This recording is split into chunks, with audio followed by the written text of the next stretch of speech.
Informasi pertama, Saudara, tim kuasa hukum Presiden ke-7 Joko Widodo meminta agar Jokowi diperiksa terkait kasus tudingan ijazah palsu di Solo, Jawa Tengah. Hal ini diungkap kuasa hukum Jokowi, Yakub Hasibuan, usai bertemu Jokowi di kediamannya di Solo, Jawa Tengah. Kuasa hukum Jokowi bilang permintaan pemeriksaan Jokowi di Solo karena Jokowi masih menjalani masa pemulihan kesehatan. Jokowi disebut siap untuk menjalani pemeriksaan terkait kasus yang tengah bergulir di Polda Metro Jaya.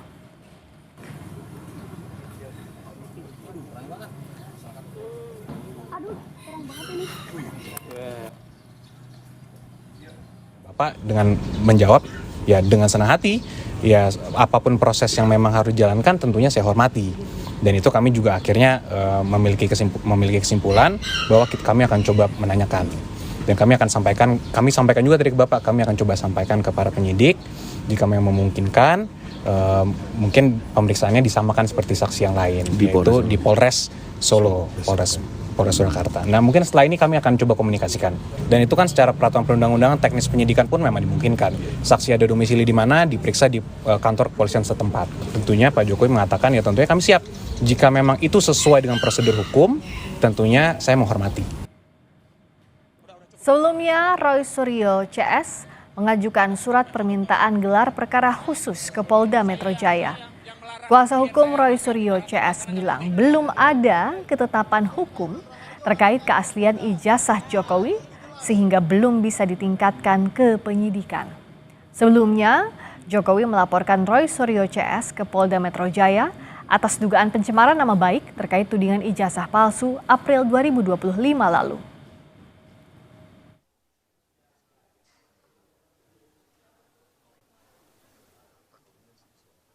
Kami juga mengambil dasar hukum yang sama sebagaimana kami sebelumnya pernah mengajukan permohonan gelar perkara khusus berdasarkan ketentuan pasal 31 dan 33 Perkapolri nomor 6 tahun 2019. Hari ini pun kami akan menyerahkan surat permohonan gelar perkara khusus kepada Kabak Wasidik Polda Metro Jaya dengan dasar sama pasal 31 junto pasal 33 Perkapolri nomor 6 tahun 2019. Penting ini kami sampaikan karena harus ada tindakan berimbang yang sama equal agar ada jaminan keadilan dan kepastian hukum. Perkara di Polda Metro Jaya dengan perkara di Baris Krim itu sangat beririsan. Sebab tidak mungkin orang bisa dianggap menyebarkan fitnah, ya melakukan pencemaran tentang ijazah palsu sebelum dibuktikan ijazah itu asli. Nah, ijazah yang dipersoalkan ini belum ada hasil kesimpulannya. Bahkan kami dengan tegas menyatakan sebenarnya proses di Polda Metro Jaya tidak bisa ditingkatkan ke penyidikan sebelum ada putusan pengadilan yang berkekuatan hukum tetap. Roy Suryo CS juga mendesak Polda Metro Jaya menghadirkan Jokowi sebagai pelapor. Roy juga meminta Polda Metro Jaya menunjukkan ijazah asli milik Jokowi. Kami selaku quote and quote terlapor itu sudah siap 11.000 triliun % siap kita ya untuk hadir ya. Tetapi sama seperti tadi yang disampaikan Pak Ahmad Kosinudin, dalam perkara ada yang pelapor, seharusnya pelapor itu duluan yang diperiksa.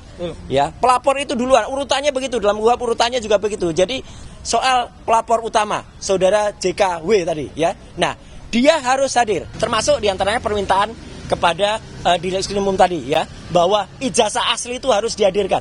Ya, tidak boleh kemudian hanya berbekal fotokopi. Apa bisa hanya berbekal fotokopi naik ke penyidikan? Ini aneh juga. Ahli forensik digital Rismon Sianipar melaporkan Presiden ke-7 Joko Widodo ke Polda DIY terkait dugaan skripsi palsu.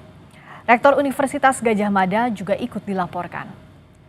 Jika pekan lalu Rismon melaporkan Presiden ke-7 Joko Widodo atas dugaan penyebaran berita bohong, kali ini Rismon melaporkan Jokowi atas dugaan skripsi palsu.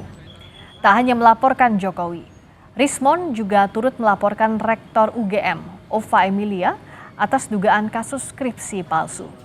Rismon menegaskan lembar skripsi Jokowi terlihat sangat modern dan tidak ada penyertaan tanggal pengujian skripsi, serta tidak ada lembar pengesahan penguji.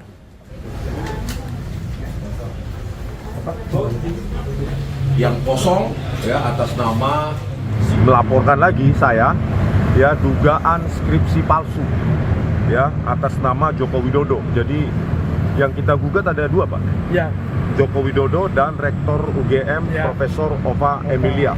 Ya, lembar pengesahan skripsi tersebut sangat modern, ya, tidak ada tidak ada tanggal dipertahankan di depan penguji, dan pada skripsi tersebut juga tidak ada lembar pengesahan penguji. Nama dan tanda tangan penguji itu tidak ada. Ini itu tidak bersesuaian dengan 5 ijazah yang kami temukan. Iya. Sementara itu, kuasa hukum Presiden ke-7 Joko Widodo menyebut hingga saat ini belum mendapat arahan apapun dari Jokowi terkait laporan Rismon Sianipar di Polda DIY. Kuasa hukum Jokowi, Yakub Hasibuan, menegaskan saat ini pihaknya belum mempelajari 2 laporan yang ditujukan kepada Jokowi. Laporan di Jogja itu kami belum mendapatkan info. Belum mendapatkan info. Dan 2 kali nih dilaporin. Iya, kami belum mendapatkan informasi. Apakah sifatnya seperti apa laporannya dan terlapornya siapa? Apakah Bapak Jokowi ataukah yang lain gitu. Tapi kami sangat senang karena Pak Jokowi sehat. Itu yang paling penting semua. Oke. Makasih. Sebelumnya, Presiden ke-7 Joko Widodo merespons tudingan ijazah palsu terhadap dirinya sebagai upaya menurunkan reputasi politik.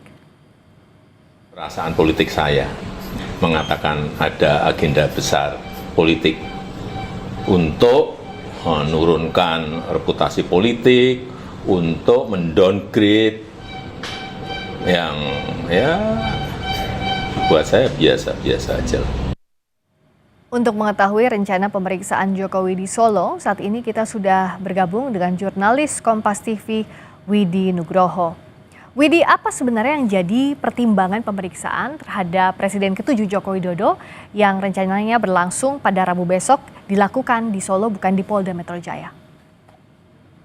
Ya Friska, memang tadi kuasa hukum Joko Widodo, Yakub Hasibuan, sudah mengatakan bahwa akan mengajukan permohonan kepada penyidik Polda Metro untuk melakukan pemeriksaan terhadap Joko Widodo di Mapolresta Solo, bukan di Polda Metro Jaya. Pertimbangannya tentu karena Joko Widodo sendiri masih dalam tahap pemulihan setelah kemarin menderita alergi kulit yang cukup terlihat parah waktu itu, dan saat ini pun sudah mulai masa penyembuhan, di mana dalam versi kuasa hukum ini masih membutuhkan waktu istirahat yang cukup, jangan pergi keluar kota terlalu lama atau terlalu jauh, dan masih tetap diawasi oleh tim dokter di kota Solo ini. Jadi pertimbangan kesehatan itulah yang menjadi acuan mereka untuk mengajukan kepada penyidik Polda Metro untuk melakukan pemeriksaan di kota Solo. Dan kebetulan juga kemarin penyidik dari Polda Metro juga melakukan pemeriksaan saksi-saksi di Mapolresta Solo juga terkait dengan kasus yang dilaporkan oleh Joko Widodo ini. Dan untuk harinya kami masih belum mendapatkan informasi karena memang tadi Yakub Hasibuan mengatakan baru akan mengajukan kepada penyidik. Bisa besok, bisa lusa, ataupun nanti seperti apa yang ditawarkan oleh penyidik, dan juga menjadi kesepakatan apakah bisa dilakukan di Solo seperti pemeriksaan saksi-saksi kemarin atau tetap harus di Polda Metro, namun dengan konsekuensi ada penundaan-penundaan lagi, mengingat alasan yang dikemukakan adalah soal kesehatan. Terus ya? Nah, selain itu juga apa yang akan didalami? Sudah sejauh mana kasus ini berjalan dan apa yang ingin diketahui, apa yang ingin digali lebih dalam lagi dari Presiden ke-7 Jokowi? Ya Friska, kalau kemarin kami mencermati pemeriksaan para saksi di Mapolresta Solo, memang yang dicari penyidik adalah peristiwa pada saat TPUA mendatangi kediaman Jokowi pada bulan April lalu. Jadi mereka ditanya soal apa saja yang terjadi pada saat itu, apakah ada provokasi ataupun hasutan, dan kemudian untuk Joko Widodo sendiri tentunya terkait dengan laporan yang dilayangkannya ke Polda Metro kepada Roy Suryo CS terkait dengan dugaan fitnah dan pencemaran nama baik. Tentunya nanti akan diperiksa sejauh mana pencemaran nama baik ini dan seperti apa bukti yang dimiliki oleh Joko Widodo terkait hal ini. Tentunya nanti menurut kuasa hukum Jokowi sendiri juga dirinya siap untuk menunjukkan bukti-bukti yang diperlukan oleh penyidik. Tentunya hal ini termasuk ijazah yang dipermasalahkan oleh Roy Suryo CS. Baik, terima kasih Widi Nugroho langsung dari Solo, Jawa Tengah.